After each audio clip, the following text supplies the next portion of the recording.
Assalamualaikum warahmatullahi wabarakatuh. Alhamdulillah, pada kesempatan kali ini saya akan menjelaskan mengenai persiapan teknis dalam merintis suatu jurnal ilmiah, baik substansi maupun pengelolaan.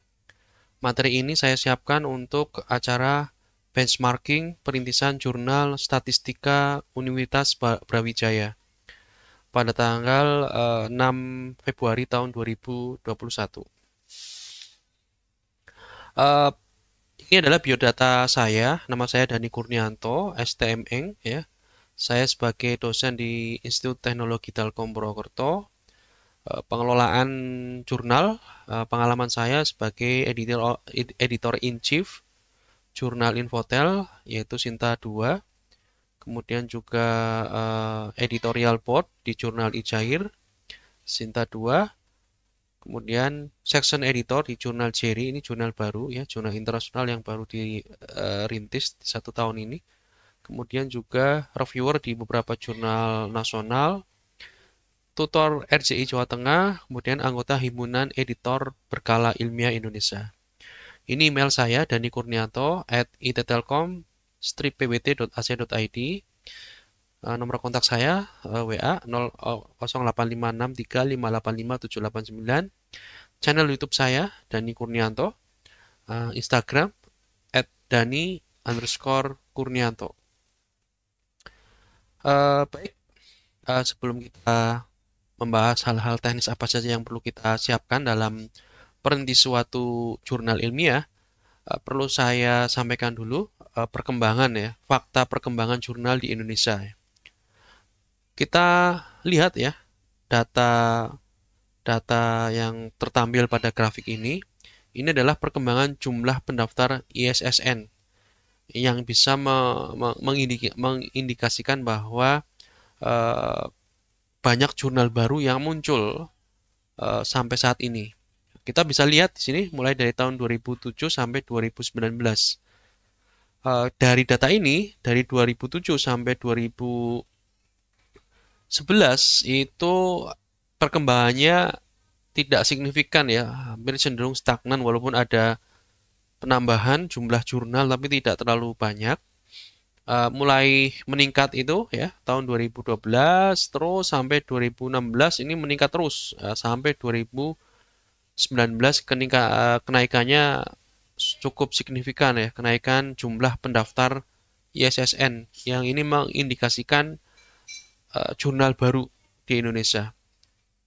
Ini saya ambil dari buku panduan editorial pengelolaan jurnal ilmiah Ristek Print tahun 2020. Kemudian di sini kita bisa melihat fakta selanjutnya ya, perkembangan jurnal terakreditasi nasional. Tadi bisa kita lihat ya bahwa mulai tahun 2016 itu ke atas itu kenaikan jumlah jurnal baru itu naik secara signifikan, dan ini bisa kita lihat juga perkembangan jurnal terakreditasi nasional ya. Ini signifikan juga ya, mulai tahun 2016-17 ini naik signifikan sekali ya. Nah, tentunya ini didukung oleh regulasi-regulasi atau kebijakan-kebijakan yang dikeluarkan oleh Kemenristek Dikti waktu itu yang sangat mendukung perkembangan jurnal nasional, dan juga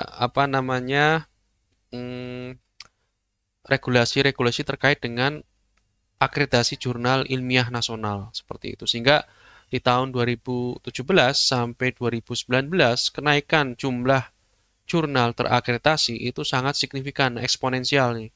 Dari 333 menjadi 4.862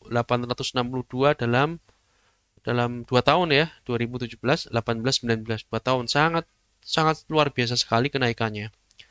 Nah, ini eh, jumlah 4.000 ini masih kurang ya dibandingkan dengan eh, jumlah dosen, jumlah peneliti, akademisi, mahasiswa di Indonesia yang hasil-hasil penelitiannya perlu dipublikasikan di jurnal-jurnal nasional terakreditasi. Ini pasti setiap tahun ini pasti akan banyak penambahan jurnal baru yang terakreditasi seperti itu. Selain jurnal terakreditasi nasional, kita juga bisa melihat bahwa perkembangan jurnal nasional yang terindeks di Scopus itu juga mengalami kenaikan yang cukup signifikan di tahun 2016 ke atas ya. 16, 17, 18, 19. Ini eksponensial juga ya. Sampai tahun 2019 ini ada 57 jurnal nasional yang terindeks di Scopus ya. Data ini bisa kita lihat di skema KCR ya. Ini ada kaitannya juga dengan regulasi di tingkat kementerian ya. Kementerian Ristek Dikti waktu itu yang support penuh terhadap pendampingan pendampingan dari si pendampingan, kemudian dari insentif yang diberikan kepada jurnal-jurnal yang terindeks Scopus. Ini sangat mendorong sekali pertumbuhan dan perkembangan jurnal nasional yang terindeks di Scopus.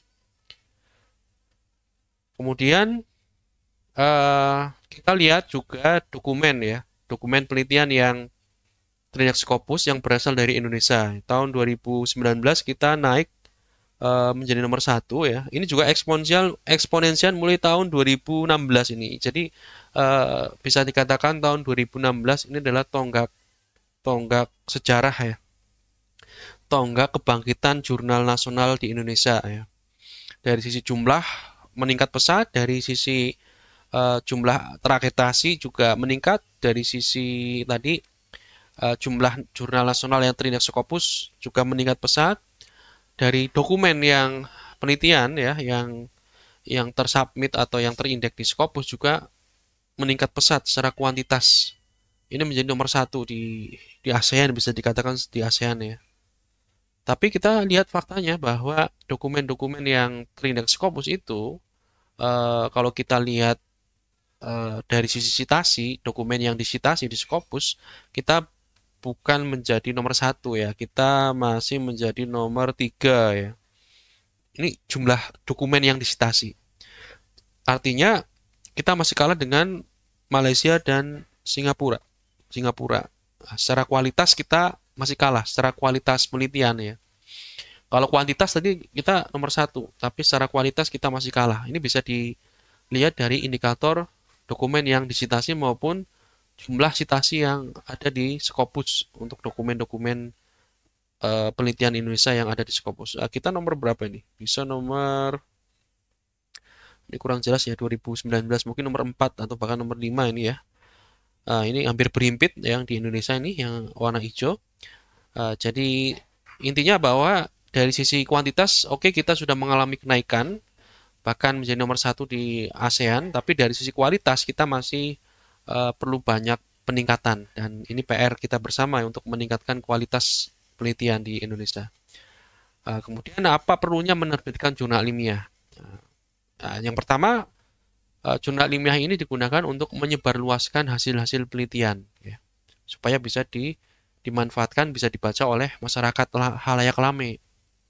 Kedua adalah menambah hasanah ilmu pengetahuan. Yang ketiga, mengembangkan ilmu pengetahuan dan teknologi. Yang keempat adalah meningkatkan prestasi penulis. Yang kelima adalah meningkatkan reputasi institusi ya. Seperti yang kita ketahui, di Sintareng itu ada pemeringatan perguruan tinggi berdasarkan Sintareng.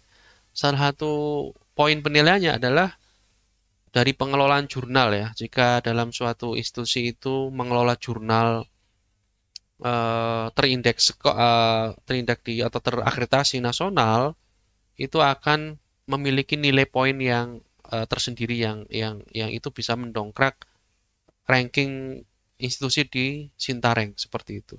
Semakin banyak suatu institusi mengelola jurnal dan itu terindeks terakreditasi, maka kontribusi nilai dari jurnal ilmiah itu akan semakin tampak ya. Seperti itu. Kepuasan diri dari penulis ya. Kalau kita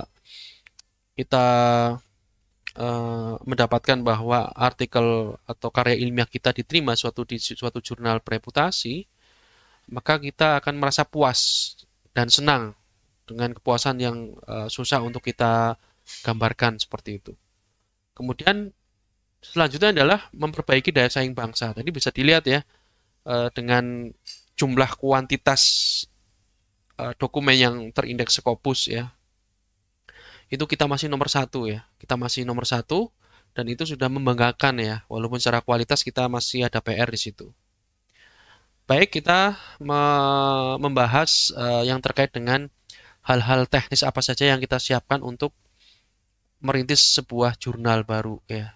Tentunya dilihat dari sisi manajemen pengelolaan jurnal ilmiah. Ini saya ambil dari buku panduan editorial pengelolaan jurnal ilmiah yang dikeluarkan oleh Stekbin tahun 2020. Di dalam suatu pengelolaan atau manajemen penerbitan jurnal ilmiah, ada dua hal yang perlu kita perhatikan. Yang pertama adalah tata kerja editorial atau tata kelola editorial. Yang kedua adalah terkait dengan mutu penyuntingan, substansi, gaya, dan format. Di tata kelola editorial ini ada 4 komponen yang harus kita siapkan. Yang pertama kelembagaan. Kelembagaan ini nanti terdiri dari lembaga penanggung jawab, penerbit ya, kemudian editor, reviewer, IT support. Kemudian dari infrastruktur itu terdiri dari software dan hardware ya. Software ini Open Journal System ya. Salah satunya contoh Open Journal System atau OJS. Yang kedua adalah hardware ya. Hardware ini adalah kita butuh server atau untuk posting seperti itu. Komponen yang ketiga adalah kinerja jurnal yang bisa dilihat dari jumlah sitasi dan jumlah statistik pengunjung. Kemudian komponen keempat dari tata kelola editorial adalah pendanaan, soal pendanaan. Kemudian kita lihat hal yang kedua yaitu mutu penyuntingan, substansi, gaya, dan format. Ini ada 3 komponen yang perlu kita siapkan. Yang pertama ruang lingkup jurnal, kemudian manajemen referensi, dan gaya selingkung. Itu adalah hal-hal teknis apa saja yang harus kita siapkan dalam merintis sebuah jurnal ilmiah baru. Oke, kita bahas satu persatu mulai dari tata kelola editorial. Yang pertama komponen yang kelembagaan ya, komponen kelembagaan. Di sini harus ada lembaga penanggung jawab. Dalam hal ini bisa penerbitan ya, penanggung jawab penerbitan. Dalam ini bisa setingkat institusi ya, berarti LPPM misalkan. Tapi biasanya yang paling banyak itu kalau nggak program studi ya jurusan yang sebagai penerbit seperti itu. Kemudian yang kedua adalah editor. Editor ini fungsinya untuk menjalankan kebijakan dan menjaga mutu penyuntingan, substansi, gaya, dan format. Nah, editor ini terdiri dari beberapa macam editor yang bertugas dan bekerja sama, yaitu editor in chief sebagai ketua redaksi ya, ini sebagai ketua, associate editor atau bisa dikatakan sebagai section editor, ini bisa disebut sebagai wakil ya sebenarnya, kemudian editorial board, copy editor, layout editor, dan lain-lain. Kemudian yang ketiga, yang merupakan bagian dari kelembagaan adalah adanya reviewer, mitra bestari namanya kalau bahasa Indonesia, mitra bestari. Tim reviewer ini untuk menjaga kualitas substansi artikel, jadi menilai substansi ya, konten artikelnya secara kualitas, secara ilmiah. Ada beberapa tipe atau beberapa jenis proses peer review yang bisa kita adopt ya. Yang pertama yang open itu berarti identitas reviewer dan penulis itu diketahui oleh masing-masing. Blind berarti salah satu tidak diketahui. Ini identitas reviewer yang tidak diketahui oleh author. Kemudian double blind berarti identitas kedua pihak ya, baik reviewer maupun author ini tidak diketahui masing-masing seperti itu. Ini supaya untuk apa? Untuk menghindari konflik kepentingan ya, konflik of interest dari reviewer dan author dan reviewer seperti itu. Kemudian supaya apa? Ini supaya dalam menilai reviewer itu penilaiannya objektif ya, tanpa melihat artikel ini milik siapa dan dari mana seperti itu. Jadi benar-benar objektif menurut kaidah-kaidah ilmiah. Keempat adalah IT support ya. Adanya tim IT support ini untuk menjaga aksesibilitas jurnal ya. Ya tugasnya menyiapkan server, Untuk hosting, kemudian domain juga, instalasi OJS, security juga ya, security website ya. Itu juga perlu diperhatikan oleh IT support karena kalau kita menggunakan OJS ini kan open source dan isunya masih banyak isu terkait dengan security ya, walaupun setiap kali ada upgrade versi terbaru itu ada perbaikan ya dari sisi salah satunya dari sisi security.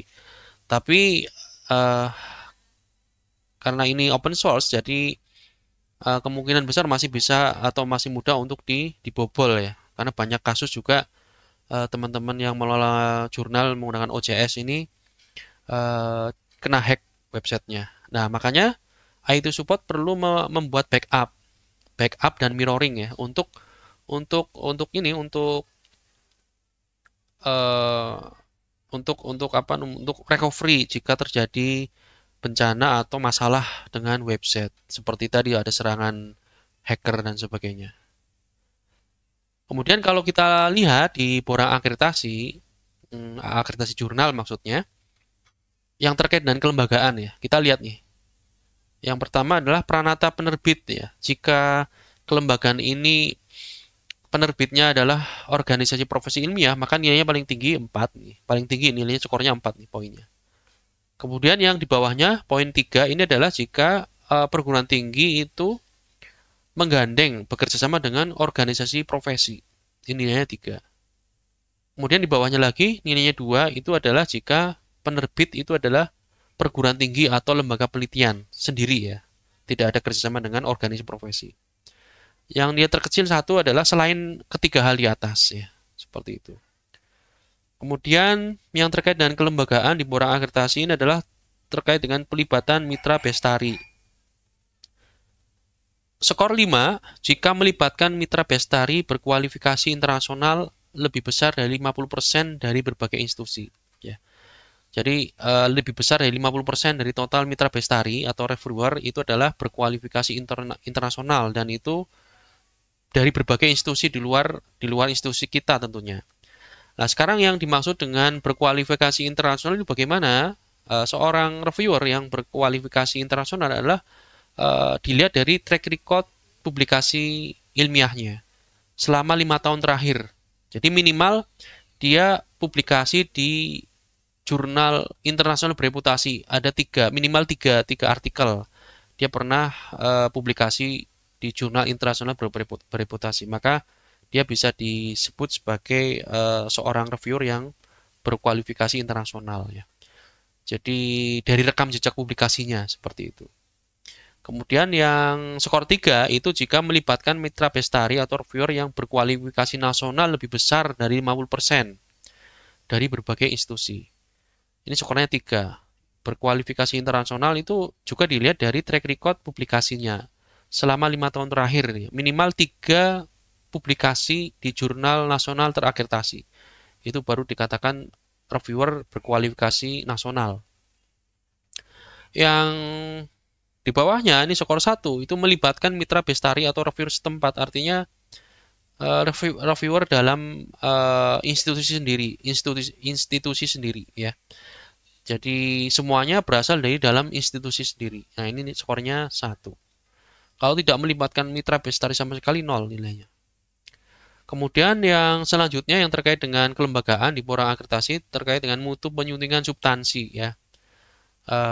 Baik sekali mitra bestari secara ketat menelaah naskah, memberikan catatan dan saran perbaikan substantif sehingga kespesialisan artikel jurnal terjaga. Jadi jika reviewer itu menilai secara ketat artikel. Nah, ini nilainya 2.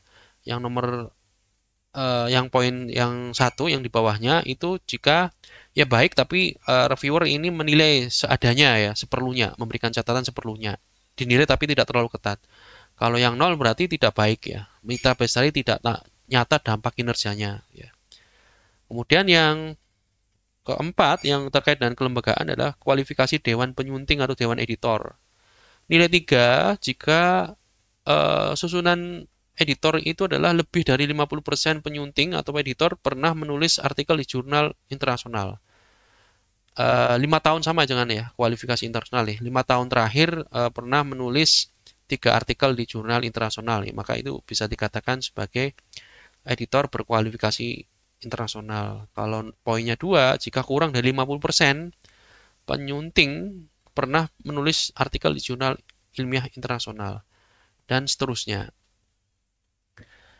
Kemudian bagian dari tata kelola editorial yaitu komponen infrastruktur itu terdiri dari hardware dan software ya. Hardware tadi ya, server beserta backup dan mirroring ya. Untuk recovery jika terjadi masalah dengan website kena hack atau yang lain ya. Kemudian menyiapkan domain, security-nya. Security-nya juga perlu ya. Seperti itu.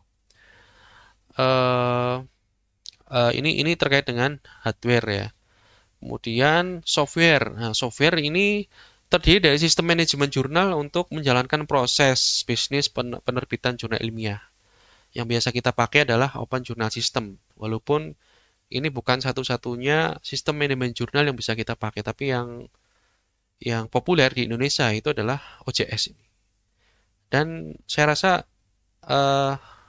sudah powerful ya, dari sisi fitur itu sudah sangat lengkap, sangat memudahkan kita dalam memanajemen suatu jurnal ilmiah, dalam pengelolaan jurnal ilmiah. Walaupun security-nya masih perlu ditingkatkan ya, tapi jika dari tim IT support-nya itu mampu atau rutin membackup website kita, website jurnal kita, maka itu nggak masalah ya, nggak masalah. Itu kita masih punya backup website seperti itu. Kemudian kalau kita lihat dari borang akreditasi jurnal itu yang terkait dengan infrastruktur itu kita bisa lihat ya, manajemen jurnal ilmiah ini menggunakan manajemen penyuntingan sepenuhnya secara daring, artinya memang sudah full online ya, full elektronik menggunakan OJS. Ini poinnya 3. Kalau prosesnya adalah kombinasi ya antara daring dan surel, surat elektronik menggunakan email, itu nilainya 2. Nah, kalau full surel, email, menggunakan email, itu nilainya 1, seperti itu. Kemudian komponen yang ketiga dari tata kelola editorial adalah yang perlu kita siapkan hal-hal terkait dengan statistik ya. Ini untuk melihat seberapa banyak dan dari mana saja jurnal itu kita kunjungi. Pengunjung jurnal kita itu dari mana dan berapa banyak per harinya. Ini bisa kita lihat dan bisa kita gunakan aplikasi pihak 3 ya. Contohnya Stat Counter atau yang lain ya, Flag Counter juga bisa ya. Dari Stat Counter ini bisa kita lihat jumlah kunjungan per hari, jumlah kunjungan unik per hari juga, berapa lama pengunjung melihat website kita, kemudian berasal dari negara mana itu bisa ketahuan semua. Kemudian yang terkait dengan kinerja jurnal lagi adalah bisa dilihat dari citasi ya. Untuk melihat citasi jurnal itu biasanya kita harus membuat profil jurnal di Google Scholar ya. Ini perlu kita buat untuk melihat seberapa banyak citasi yang ada di jurnal kita ya. Seberapa banyak orang lain yang merujuk atau mensitasi artikel-artikel yang dipublish di jurnal kita. Ini dari Google Scholar, profil Google Scholar seperti itu. Kemudian yang keempat terkait dengan komponen tata kelola editorial ya, terkait dengan pendanaan. Pendanaan ini untuk operasional penerbitan. Ini dapat diperoleh dari lembaga penanggung jawab atau penerbit yang memberikan dana untuk operasional. Atau dibebankan kepada penulis ya, jika artikelnya diterima untuk diterbitkan, biasanya penulis membayar sejumlah biaya ya, seperti itu. Kemudian atau pembaca secara berlangganan. Nah, ini berarti berlangganan pembacanya, membayar jumlah uang untuk berlangganan untuk bisa membaca. Atau dari sponsorship juga bisa. Seperti itu.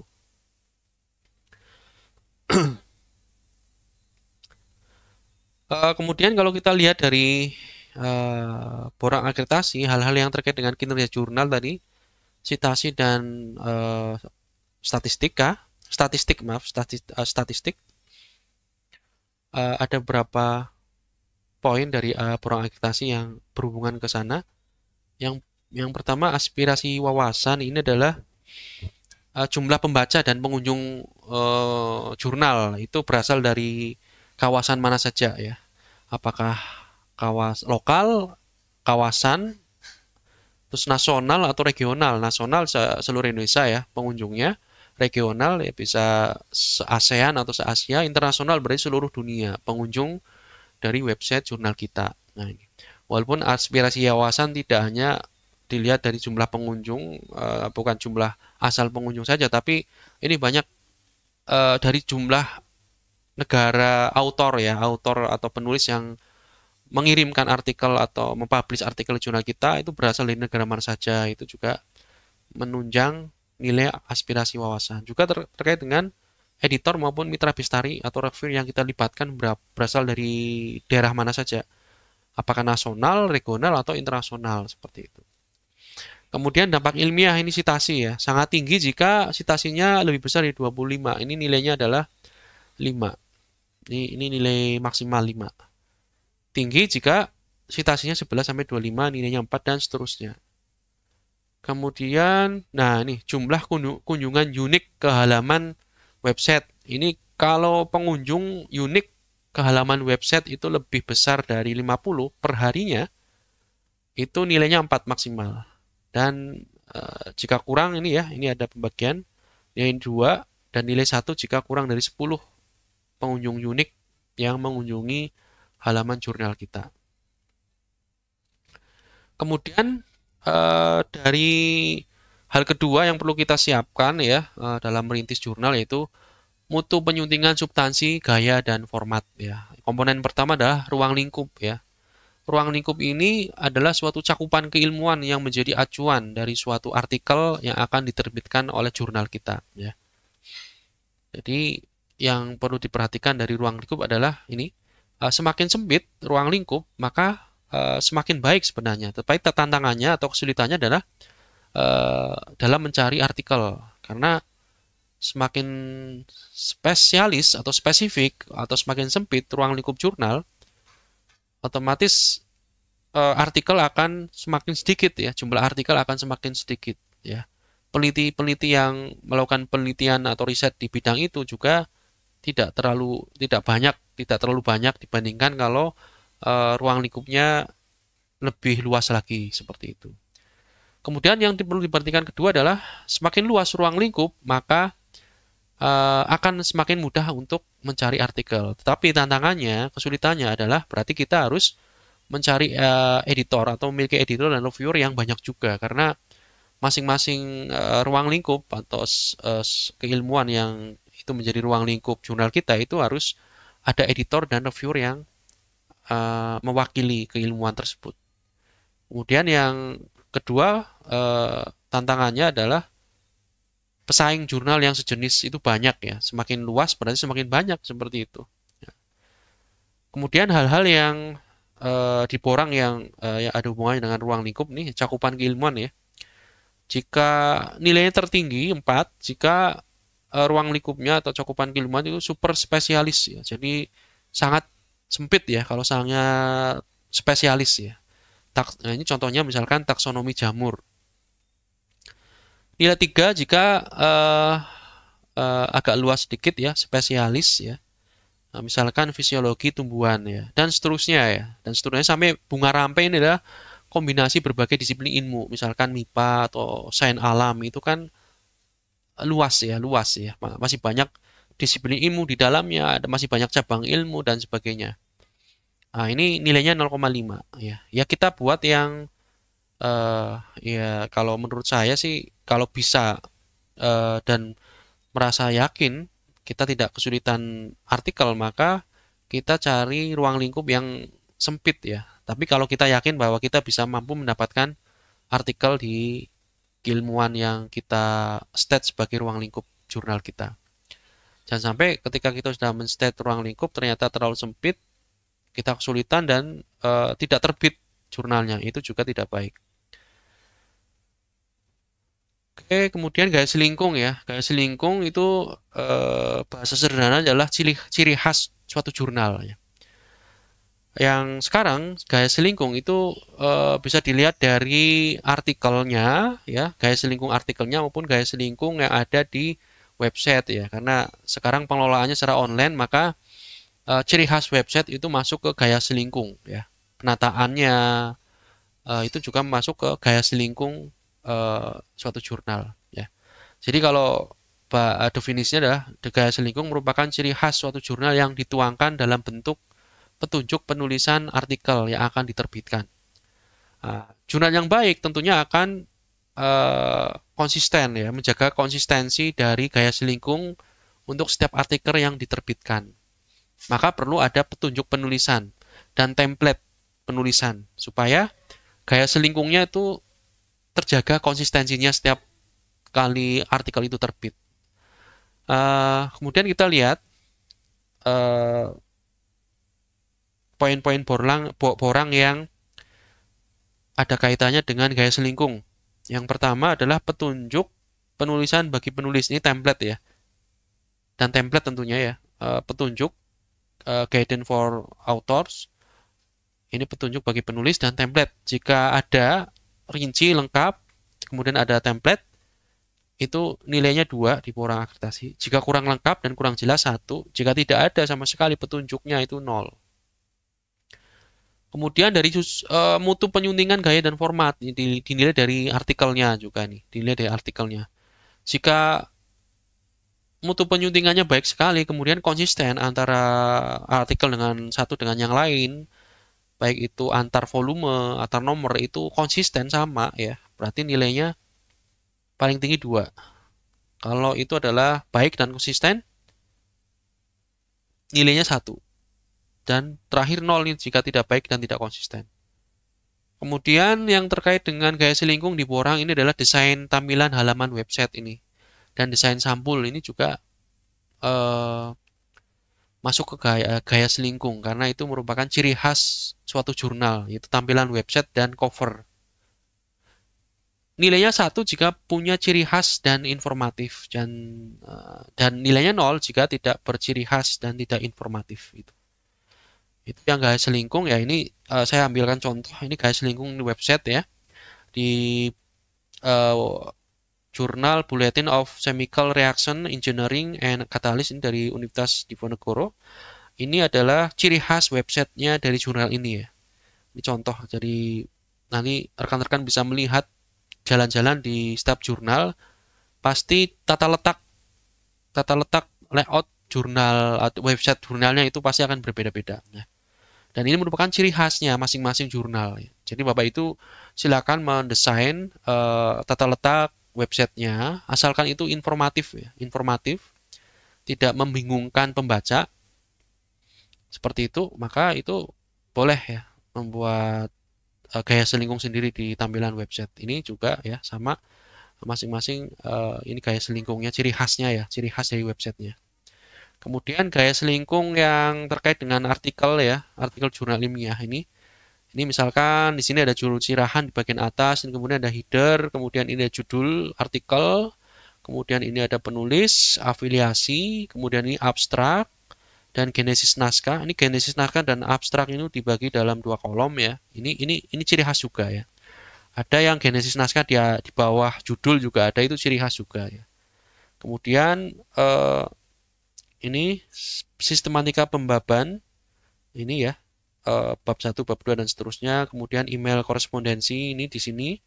Kemudian ini ada yang 2 kolom untuk papernya, untuk penulisan paper. Ada yang 1 kolom juga, model 1 kolom juga ada. Itu juga salah satu gaya selingkung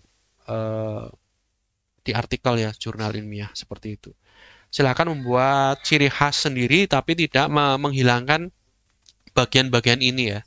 Ada judul sirahan, judul artikel, penulis, afiliasi, abstrak, genesis naskah, keyword. Nah ini nggak boleh dihilangkan ya. Kalau penempatan atau layoutnya itu Anda kreasikan sendiri sehingga menjadi ciri khas jurnal Anda, itu nggak masalah, nggak apa-apa.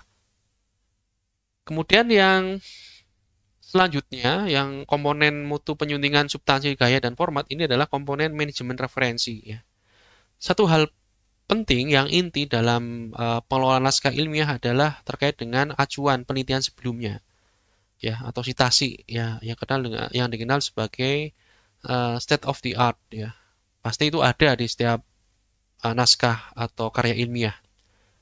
Bagaimana menuliskan referensi sesuai dengan kaidah yang benar secara konsisten? Maka di sini kita menggunakan software reference management atau manajemen referensi yang mana bisa kita pilih softwarenya, bisa menggunakan Mendeley, Zotero atau EndNote, ya. Kalau saya menggunakan Mendeley karena ini gratis, kemudian sudah fitur-fiturnya sudah powerful, user friendly, juga banyak fitur-fitur yang baru, ya, fasilitas yang diberikan oleh Mendeley untuk memanjakan penggunanya. Ini sudah bagus seperti itu.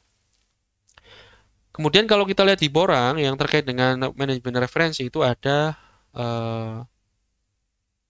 unsur sistem pengajuan pustaka dan pengutipan. Nilainya 1 jika pengutipannya baku, konsisten, dan menggunakan aplikasi pengutipan standar, ya. Ini 1. Dan seterusnya nih, 0 jika tidak baku dan tidak konsisten dalam hal cara mengutip, kemudian cara menuliskan daftar pustaka itu harus konsisten. Kalau kita menggunakan satu style, misalkan style Harvard yang di artikel kita, maka ya semuanya harus mengikuti style itu semuanya, dari sisi cara mengutip maupun cara menulis daftar pustaka. Kemudian yang terkait dengan manajemen referensi juga di borang akreditasi itu adalah penyusunan daftar pustaka, ya, ini yang tadi. Menyusun daftar pustaka juga harus baku dan konsisten sesuai dengan style yang kita pilih. Ya, sebaiknya menggunakan ini tadi, menggunakan aplikasi pengutipan standar, ya, Mendeley misalkan, atau Zotero atau EndNote, ya. Itu nilainya 2, ya, seperti itu. Maksimal ini 2, paling bagus. Itu hal-hal teknis yang perlu disiapkan untuk memulai suatu jurnal baru, ya, jurnal ilmiah baru. Silakan dipersiapkan tadi substansi maupun pengelolaan, ya. Kemudian saya sampaikan tahapan editorial yang harus kita lakukan dalam memproses suatu artikel yang masuk di jurnal kita sampai publish. Itu seperti apa, ya, saya jelaskan di sini. Nah, ini kalau kita lihat dari kolom ini adalah paling kiri ada penulis, ini editor, section editor, dan reviewer, ya. Langkah pertama adalah authors atau penulis ini mengirimkan, ya, artikel ke jurnal kita. Ya, di sini diterima oleh petugas dan kemudian di assign editornya, ya. Editor in chief ini bisa mengatur di sini apakah editor in chief sendiri yang nanti akan menghandle artikel tersebut atau dibantu atau dilempar atau diserahkan ke section editor atau associate editor sebagai wakilnya. Nah, di sini perlu diketahui, ya, sebelum naskah masuk ke reviewer, ini perlu ada evaluasi awal atau pre-review, ya. Yang melakukannya ini adalah editor, baik chief editor maupun section editor, ya. Apa yang dilakukan adalah mengecek scope dan fokusnya, scope and focus atau ruang lingkup dulu. Jika artikel yang dikirim ke jurnal kita itu tidak sesuai dengan ruang lingkup jurnal, maka langsung di-reject, ya. Tapi jika sesuai, maka kita cek kemudian adalah gaya selingkungnya. Apakah sesuai dengan gaya selingkung artikel jurnal kita atau tidak. Seperti itu. Kemudian juga kita bisa mengecek secara cepat, ringkas, substansi artikelnya. Apakah artikel ini termasuk artikel yang bagus atau tidak, ya. Seperti itu. Kalau di pengalaman saya, jika itu sesuai scope, artikelnya sesuai scope, kemudian saya cek ternyata artikelnya ini cukup bagus, ya, secara kualitas bagus, tapi dari sisi penulisan di gaya selingkung itu ada hal-hal yang belum sesuai, maka saya kembalikan dulu ke authors untuk diperbaiki, ya. Jangan langsung di-reject, ya. Kalau substansinya bagus. Ketika author memperbaiki cara penulisan, sistematika sesuai dengan gaya selingkung, sesuai dengan template, dan dikembalikan ke kita sebagai editor. Baru kemudian setelah dari gaya selingkung sesuai, kualitas bagus, maka chief editor atau section editor atau associate editor ini memberikan penugasan ke reviewer, mengassign reviewer untuk menilai atau mereview artikel tersebut lebih dalam lagi, seperti itu.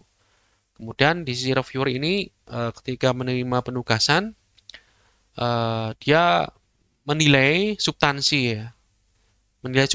ya, konten artikelnya, substansinya secara ilmiah, kaidah-kaidah ilmiah. Jadi yang dinilai adalah substansi artikel, bukan hal-hal yang tidak ada hubungannya dengan substansi, misalkan mengomentari margin kanan kiri lah, atau besar hurufnya, spasinya, dan penomorannya atau yang lain. Nah, itu jangan ke sana arahnya, tapi lebih ke substansi artikelnya yang harus dinilai supaya ada improvement, peningkatan kualitas paper setelah melalui proses peer review seperti itu.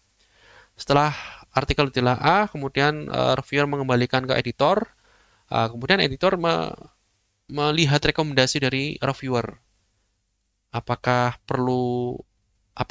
artikel ini ditolak, di-reject rekomendasinya, atau direvisi ya, seperti itu. Kalau ditolak berarti ya langsung di-reject aja, berarti ditolak ya. Artikel itu tidak layak untuk dipublikasikan di jurnal kita. Kalau revisi juga ada dua ya, revisi mayor dan minor ya. Kalau mayor biasanya di OJS itu resubmit ya namanya, resubmit. Kalau revisi ya revision aja biasa, revisi minor. Nah, kemudian kalau revisinya dikembalikan ke author untuk memperbaiki artikel tersebut sesuai dengan saran-saran perbaikan dari reviewer. Nah, kemudian setelah diperbaiki, artikel itu kembali ke editor. Nah, di sini kalau itu adalah revisi minor, maka editor yang mengecek apakah perbaikan sudah dilaksanakan. Kemudian apakah sudah cukup perbaikannya sehingga layak untuk dipublish atau belum. Nah, ini yang editor yang memutuskan. Jadi cukup satu ronde kalau minor ya. Tapi kalau mayor, revisi mayor, maka ini perlu dikembalikan atau dikirimkan kembali ke reviewer yang pernah mereview untuk diklarifikasi apakah perbaikannya sudah sesuai atau belum.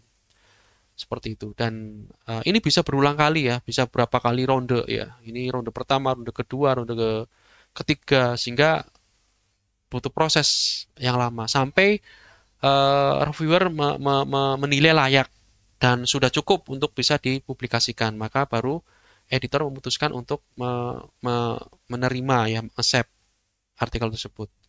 Artikel yang sudah diterima, di accept, maka masuk ke tahap produksi di sini. Nah, produksi ini nanti yang bertugas adalah copy editor dan layout editor ya. Jadi ada proses editing di sini. Copy editor untuk menilai atau mereview dari sisi tata bahasa artikel ya, menggunakan aturan kaidah bahasa yang baku seperti itu. Dan copy editor bisa memberikan komentar ya, mengkomentar di setiap paragraf yang tidak sesuai atau memberikan saran kalimat atau kata yang mungkin perlu diganti seperti itu. Tapi perlu dikonfirmasi ke author. Jadi author perlu membaca hasil copy editing, kemudian memperbaiki artikel tersebut dari sisi tata bahasa. Baru kemudian dikembalikan ke copy editor. Setelah oke, dari sisi tata bahasa masuk ke layouting. Jadi ini ada production editor memilih layout editor untuk melayout artikel tersebut. Nah, di sini layout editor melayout artikel ya, sesuai dengan gaya selingkung jurnal tentunya. Setelah melayout juga perlu meminta persetujuan ya ke author. Nah, ini adalah artikel Anda yang siap untuk dipublish. Apakah ada perbaikan lagi atau hal-hal yang perlu direvisi atau sudah fix gitu ya. Perlu di-proofread lagi oleh author. Barangkali ada typo di situ atau ada salah penamaan atau apa, itu perlu dikonfirmasi supaya diperbaiki. Nah, setelah fix semua, oke, sebelum cetak, masuk ke apa namanya ke versi yang siap untuk dipublish, uh, maka layout editor nanti mengkonfirmasi bahwa pekerjaannya sudah selesai dan production editor itu nanti yang menjadwalkan apakah mau terbit di isu apa volume nomor berapa, isu berapa itu adalah production editor ya. Penerbitan isu ini baru dijadwalkan mau terbit di volume dan nomor berapa itu yang mengatur adalah production editor ya. Kalau di OJS 3 ada production editor seperti itu. Itu terkait dengan tahapan editorial ya. Kemudian kita juga perlu melihat atau mempertimbangkan adanya tim penunjang dalam pengelolaan jurnal ilmiah. Ini ada 3 tim penunjang yang sebaiknya ada ya, yaitu tim publikasi, publishing, tim produksi, production, dan tim pemasaran marketing ya. Apa aja tugas dari tim publikasi ya? Tim publikasi itu yang pertama tugasnya berkonsultasi dengan editor dalam strategi teknis pengelolaan jurnal ya. Kemudian juga mengkomunikasikan kebijakan dan prosedur publikasi dan pengembangannya kepada publik ya, masyarakat gitu.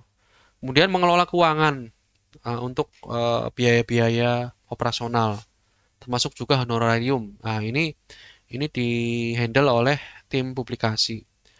Kemudian melakukan surat menyurat kepada editor maupun reviewer. Baik itu mengundang untuk mengajak menjadi editor atau reviewer maupun memberhentikan ya dari editor maupun reviewer. Kemudian juga menganalisis statistik pengunjung jurnal. Seperti itu. Kemudian menganalisis statistik pengunjung jurnal ya. Apakah pengunjungnya masih dari lokal atau sudah masuk ke regional atau nasional atau bahkan internasional ya. Ini perlu dianalisis dan kemudian diberikan analisisnya ke editor ya untuk merumuskan strategi-strategi apa yang perlu diambil untuk meningkatkan jumlah pengunjung maupun meningkatkan tadi regional ya geografis pengunjung seperti itu. Kemudian selain menganalisis statistik pengunjung, juga informasi citasi juga perlu dianalisis ya, perlu dilihat oleh tim publikasi melalui akun Google Scholar. Apakah jumlah citasinya stagnan ya, tidak naik atau naik ya secara signifikan. Kalau stagnan berarti di sini apa saja yang perlu diambil langkah-langkahnya. Pengendalian jadwal publikasi juga tim publikasi. Kemudian teknis dalam pengelolaan spesial isu ya. Ini juga perlu berkoordinasi dengan editor dan editorial board ya. Kemudian tim publikasi juga berperan sebagai kontak utama jurnal secara teknis. Nah, ini tugas tim publikasi. Kemudian tim produksi ya, production ya. Ini bertanggung jawab kepada semua aspek produksi, termasuk urusan teknologi informasi ya, sebagai jurnal manager di OJS yang bermuatan di jurnal ya. Ini terkait dengan tadi ya, production editor ya. Tugasnya adalah bertanggung jawab dalam hal penyuntingan isi artikel ya, penyuntingan bahasa artikel ya, bahasa artikel copy editor tadi. Kemudian teknis setting dan tampilan website, ini sebagai jurnal manager itu juga tim produksi. Kemudian teknis layout artikel, ini layout editor tadi yang menunjuk layout editor biasanya kalau di kami itu adalah production editor. Kemudian sampai ya ini terbit pengelolaan terbitan baru ya, mempersiapkan file PDF yang akan file PDF artikel yang akan diterbitkan di jurnal. Kemudian mendaftarkan doi artikel dan lain sebagainya yang terkait dengan proses produksi nomor terbitan jurnal. Ini adalah yang bertanggung jawab adalah tim produksi atau bisa dipegang oleh editor production editor seperti itu. Kemudian tim pemasaran ini publikasi ya, namanya pemasaran marketing berarti. untuk branding jurnal ya, mempublikasi artikel jurnal secara daring, memasarkan jurnal cetak jika ada ya, dan meningkatkan jumlah pelanggan atau pengunjung jurnal. Kemudian memasarkan dan mempublikasikan informasi tentang jurnal secara daring ya, baik itu nanti call for paper, kemudian mempublikasikan artikel di media massa, artikel-artikel yang terbit di jurnal itu bisa dipublikasikan, bisa di-share ya di media massa, media sosial maaf, seperti Facebook, Instagram, Twitter, dan lain-lain. Tujuannya tadi untuk meningkatkan branding jurnal juga untuk meningkatkan citasi ya, seperti itu.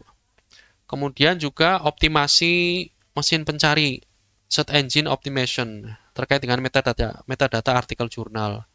Kemudian juga tugas yang lain adalah menjaga intensitas hubungan yang baik antara jurnal dan pelanggan, pembaca, penulis, reviewer. Dan yang terakhir adalah menjaga dan meningkatkan mutu website jurnal agar lebih menarik dan informatif. Seperti itu. Ini adalah tim-tim penunjang dalam pengelolaan jurnal ilmiah ya. Sebaiknya memang ada orang tersendiri yang ada di setiap tim ya, jadi bukan editor. Tapi kadang kita terkendala dari minimnya SDM yang ada di pengelolaan jurnal.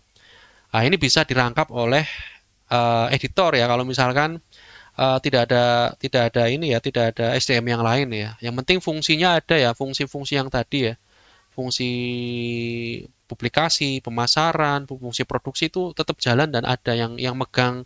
Siapa ya yaitu nanti tergantung kebijakan pengelola jurnalnya. Karena masing-masing jurnal kondisinya berbeda, ada yang berlimpah SDM-nya, maka bisa dibentuk tim-tim ini untuk membantu editor ya dalam mengelola jurnal. Ada yang SDM-nya terbatas, hanya beberapa orang dan tidak memungkinkan untuk membentuk tim-tim penunjang jurnal yang dipegang oleh orang lain selain editor itu tidak memungkinkan. Maka ini bisa diambil perannya oleh editor sendiri ya. Itu ada best practice yang saya lakukan ya. Bisa jadi berbeda dengan orang lain ya, orang pengelola jurnal lain seperti itu.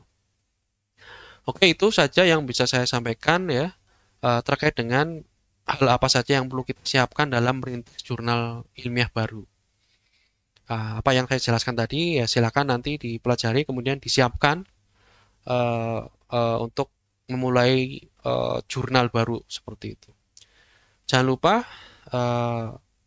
subscribe channel YouTube saya Dani Kurnianto, kemudian like dan silakan berkomentar untuk diskusi dengan saya. Insya Allah saya akan jawab berdiskusi di kolom komentar di channel YouTube saya. Terima kasih atas waktunya untuk melihat dan melihat ya materi ini ya. Semoga bermanfaat bagi para pemirsa semuanya. Saya akhiri, wassalamualaikum warahmatullahi wabarakatuh.